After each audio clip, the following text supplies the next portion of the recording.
nascidos para inspirar um sentimento de união, necessários para fortalecer o desejo de independência. Alguns serviram para inspirar até o começo de uma nova era. Mas estamos falando de super-heróis? Não. Até porque os regimes em questão eram regimes políticos. Uma dica, tá? Eles estão com a bola toda, desde o século XVIII e XIX. Estou falando dos hinos dos países confirmados na Copa do Mundo de 2026. Já já rola a bola.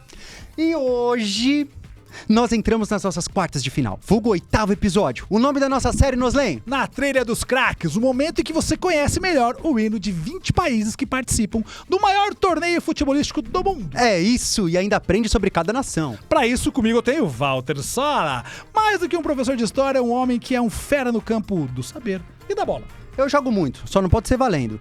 Vamos pro primeiro tempo? Roda a vinheta dessa série que tem o apoio da Estácio, onde sua carreira começa mesmo antes do diploma.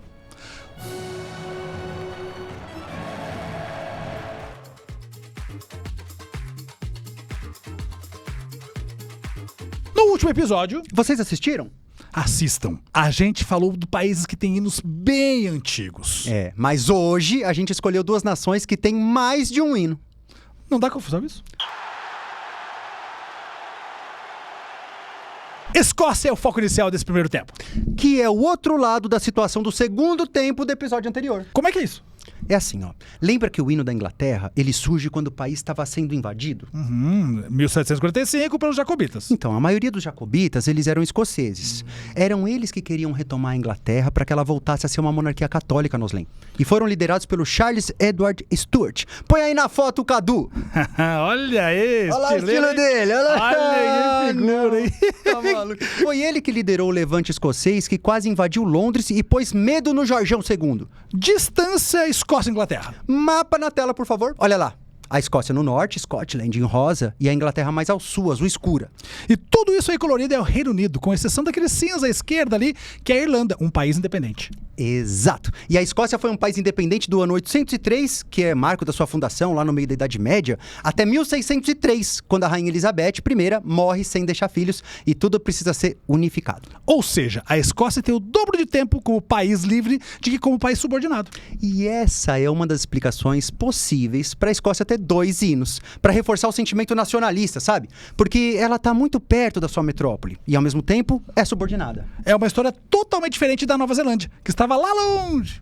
Tanto que a Escócia já fez alguns referendos para se emancipar. O mais recente de 2014 deu 45% a favor da independência, né? E 55% contra. E quais são os 2 hinos? Eu vou te falar, Noslen. Desde 1950 começou a circular o Escócia à Brava. Mas nos anos 60 foi a vez de surgir Flor da Escócia, letra e música de Roy Williamson, da banda folk The Corrs. Flor da Escócia é tocado antes das partidas de futebol, além de ter sido preferido numa pesquisa feita em 2006, Noslen. Então, DJ, solta aí a Flor da Escócia e vamos ver a letra.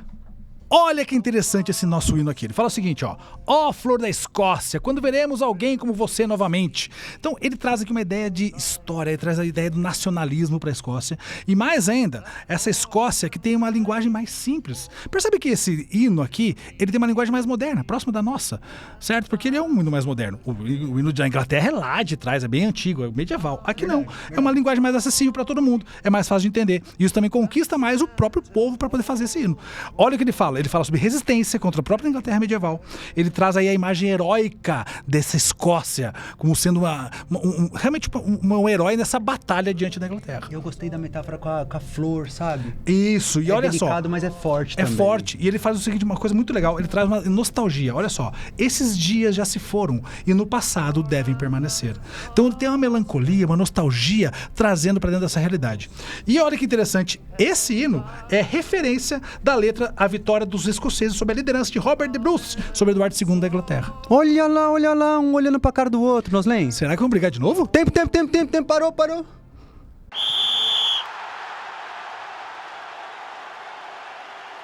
África do Sul tem o domínio de posse de bola do nosso segundo tempo. E a gente não pode deixar de agradecer a Estácio, a maior universidade do Brasil, apoio indispensável para a sua carreira e para a nossa série. É, esse país, África do Sul, teve 2 hinos até 97. Um do século XIX, chamado Senhor Abençoe a África, cantado em Xhosa, um dos 11 idiomas oficiais da África do Sul, e também o nome de um povo. Aí, a imagem de um casamento Xhosa. Xhosa é o idioma que tem aqueles cliques, né, que as pessoas ficam falando. Repara só, olha só. A, E, I, O, U. Ela falou aí bem devagarinho. No dia a dia, esses cliques vão numa velocidade fascinante. Kossa é a cultura do Nelson Mandela, primeiro presidente africano depois que o partido pró-apartheid saiu do poder em 94. Foi a primeira eleição em que cidadãos negros puderam votar lá. E sabe o que é essa imagem aí? É uma fila para votar. Caramba, Nelson Mandela que sugeriu a fusão dos dois hinos, não foi isso? Exato. E qual que era o outro hino mesmo? O outro hino chamava A Voz da África do Sul, usado nos anos do apartheid mesmo. Ah, e por que uniram os dois hinos e não adotaram só? Eu vou te explicar, Noslen. Foi um gesto político do Mandela. Quando ele é eleito em 94, havia muita tensão, ameaça de terrorismo e tudo. Então, para tentar serenar os ânimos, em 97, ele pede que os dois hinos sejam unidos, para o hino nacional representar a população negra e a população branca. Por isso, o hino nacional sul-africano, ele não traz uma nem duas, mas 5 das 11 línguas oficiais do país. Kossa, Zulu, Sesotho, africano e inglês, as línguas mais comuns do país. Hino Nacional da África do Sul. Esse é o nome, certo? Certo, é esse mesmo, Noslen. Não fere nenhuma suscetibilidade política. Vamos ver a letra traduzida? Bora. Olha que interessante, Walter. Olha que interessante esse hino. Primeiro, que ele vai ter todas essas línguas que você comentou. É verdade. Né? Kossa, Zulu, Sotho, traz muitas referências. E ele traz a diversidade étnica e ética e cultural também dentro da África do Sul. E isso é muito bonito de ver. Ele tenta fazer o quê? Ele tenta unificar o povo, tanto por meio da linguagem, que ele traz isso, como também pelo próprio discurso do hino. E o hino, ele é quase que uma oração, uma oração pela paz da África do Sul. Então veja como tudo gira em torno dessa conexão, certo? Essa conexão. Além disso, o que ele traz aqui? Ele traz um chamado, certo? Um chamado para a convivência democrática. E isso é muito específico dentro do hino, é muito bonito de ver. Dentro do hino, ele também faz uma referência interessante ao chifre, que nada mais é que uma trombeta. E essa trombeta talvez lembre alguma trombeta da África do Sul que você já tenha visto por aí. E aí, gostou da análise? E te digo mais, desde o fim do apartheid, a África do Sul participou da Copa do Mundo da FIFA em 3 ocasiões, Noslen. 98, 2002 e como anfitriã em 2010. Agora em 2026 vai ser a 4ª participação. 2010, o ano que consagrou mundialmente a vuvuzela. Lembra desse barulhinho gostoso, sutil? Nossa, é muito agradável esse barulho. Que pena que acabou nosso tempo, Noslen. Acabou mesmo, gente. Muito obrigado pelo carinho. Curte, comenta, compartilha. Acabou. Pessoal, pode parar, já deu a diária. Obrigado. Um beijo, até a próxima.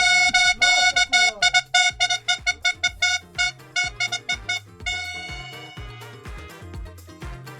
Na Trilha dos Craques é um oferecimento da Estácio, o lugar onde a gente aprende que grandes histórias, sejam de países ou pessoas, começam antes do diploma e com experiências nos maiores eventos do mundo.